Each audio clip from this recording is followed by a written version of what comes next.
শুধু একটা পরিচয় দিচ্ছি ওনার। দাগনভূঞা সরকারি ইকবাল মেমোরিয়াল ডিগ্রি কলেজ, আপনারা তো চিনেন। যে কলেজ প্রতিষ্ঠা করছেন তিনি যখন কোনো রাজনীতি করতেন না, তিনি যখন কোনো এমপি মন্ত্রী ছিল না, ঠিক আছে, তখন তিনি ইকবাল মেমোরিয়াল ডিগ্রি কলেজ প্রতিষ্ঠা করছেন। কেন করছেন? যে আপনাদের ছেলে মেয়েরা হাই স্কুল লেভেল শেষ করলে কোথায় গিয়ে পড়বে, পড়ালেখার জন্য হয়তো আপনাদের ছেলে মেয়ে আমাদেরকে ফেনীতে গিয়ে বা নোয়াখালীতে গিয়ে পড়ালেখা করতে হতো। তো অনেক ক্ষেত্রে সবার সাধ্য সামর্থ্য থাকতো না, কিন্তু উনি বিগত 40-45 বছর আগে এই চিন্তাধারা করে নিজস্ব অর্থায়নে তিনি একটা প্রতিষ্ঠান করছেন। এরকম অসংখ্য শিক্ষা প্রতিষ্ঠান তিনি দাগনভূঞাতে স্থাপন করছেন। হ্যাঁ, তো এখন যে বিষয়টা হচ্ছে, উনি সেজন্য আসতে উনি এমপি ইলেকশন করতেছে, বিএনপি থেকে ওনাকে দানের শীষ প্রতীক দিচ্ছে, বেগম খালেদা জিয়ার প্রতীক। বেগম খালেদা জিয়া যখন জীবিত ছিলেন, মিন্টু সাহেব বেগম খালেদা জিয়ার খুব স্নেহভাজন ছিল। তো এখন বিষয়টা হচ্ছে, আপনারা জানেন বিএনপি যে প্রতিশ্রুতিগুলো দিচ্ছে, বিশেষ করে বেগম খালেদা জিয়া যখন সরকার গঠন করছিলেন তখন তিনি নারীদেরকে নিয়ে কাজ করছিলেন। যেমন প্রত্যেকটা নারী যখন বৃদ্ধা হয়ে যায় তাদের জন্য বৃদ্ধা ভাতা, মাতৃকালীন ভাতা, তারপরে বিধবা ভাতা, এই ভাতাগুলো কে চালু করছিল আপনারা জানেন? বেগম খালেদা জিয়া চালু করছিল। তারপরে বেগম খালেদা জিয়া নারীদের জন্য, আমাদের মা বোনদের জন্য, আমাদের বোনেরা স্কুলে পড়ালেখার জন্য উৎসাহী হওয়ার জন্য তিনি শিক্ষাটাকে বিনামূল্যে শিক্ষার ব্যবস্থা করে দিয়েছিল খালেদা জিয়া, আপনাদের মনে আছে? এরপরে যাই উপবৃত্তির ব্যবস্থা করে দিয়েছিল বেগম খালেদা জিয়া। তো যাক, এখন আপনাদের কাছে আসছি জনাব আব্দুল আওয়াল মিন্টু সাহেবের, মানে উনি শেষ সময়ে এসে দানের শীষ প্রতীকে নির্বাচন করতেছে, আপনাদের কাছে এই দানের শীষ প্রতীকে ভোট চাওয়ার জন্য আসছি।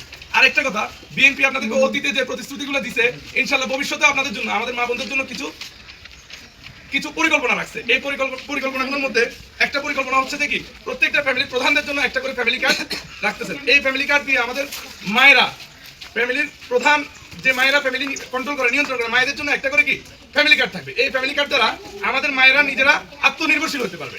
নিজেরা নিজেদের পায়ে, যেটা বললাম, নিজের পায়ে নিজে দাঁড়ানো, নিজেরা নিজেদের পায়ে দাঁড়ানোর জন্য কি বাংলাদেশ জাতীয়তাবাদী দল বিএনপি জনাব তারেক রহমান এই পরিকল্পনাটা আপনাদের জন্য রেখেছে। আপনারা যদি 12 তারিখ দানের শীষে ভোট দিয়ে বিএনপি কে সরকার গঠনে সহযোগিতা করেন, ইনশাআল্লাহ আপনাদের জন্য এই পরিকল্পনাটা বাস্তবায়ন সম্ভব হবে। আরেকটা বিষয় হচ্ছে কি, এই কার্ডে আপনারা প্রতি মাসে 2 থেকে 2,500 টাকা, এটা পরীক্ষামূলক পাবে ইনশাআল্লাহ।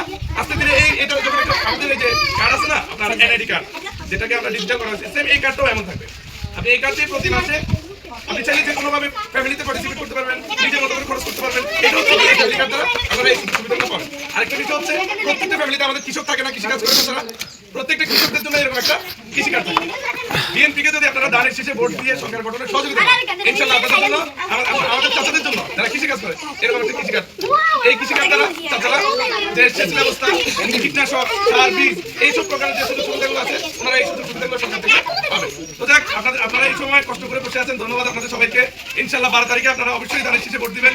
আমাদের মিন্টু সাহেব আপনাদেরই ছেলে, ঠিক আছে? আরেকটা বিষয়, গ্রামে গঞ্জে একটা মুনাফিক গোষ্ঠী, আপনারা একটু শুনেন, একটা মুনাফিক গোষ্ঠী আপনাদেরকে এসে ভুল ভ্রান্তি বুঝাইতেছে। কি বুঝাইতেছে?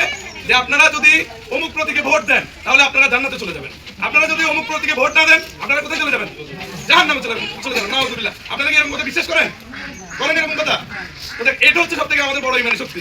ওরা বিভ্রান্ত ছড়াবে, এই বিভ্রান্তের মাধ্যমে আপনাদেরকে কি ডিমোটিভেট করবে। আপনারা এইসব বিষয়ে কখনো বিশ্বাস করবেন না। এরা মানুষের ভোট করতে আসে না, এরা কি করতেছে? আমাদের মা বোনদের কোমল মনটাকে তারা ভিন্ন খাতে ডিভাইড করে কি ইমান নষ্ট করার পায়তারা নিয়ে মাঠে আনছে। তো ধন্যবাদ, আপনারা এই বিষয়গুলো সজাগ থাকবেন। আসসালামু আলাইকুম, সবাই ভালো থাকবেন। ধন্যবাদ আপনাদের সবাইকে। এটাই আপনাদের সবার প্রতি একটা রিকোয়েস্ট, আপনারা কেন্দ্রে যাবেন, একটু সকাল সকাল কেন্দ্রে যাবেন, গিয়ে দানের শীষে ভোটটা দেবেন, ঠিক আছে? আর আমার ছোট ভাই বা আমার ভাই যেটা বলছে যে বিভিন্ন জনের বিভিন্ন কথা বলে আপনাদের পড়াশোনা দিবে, আপনারা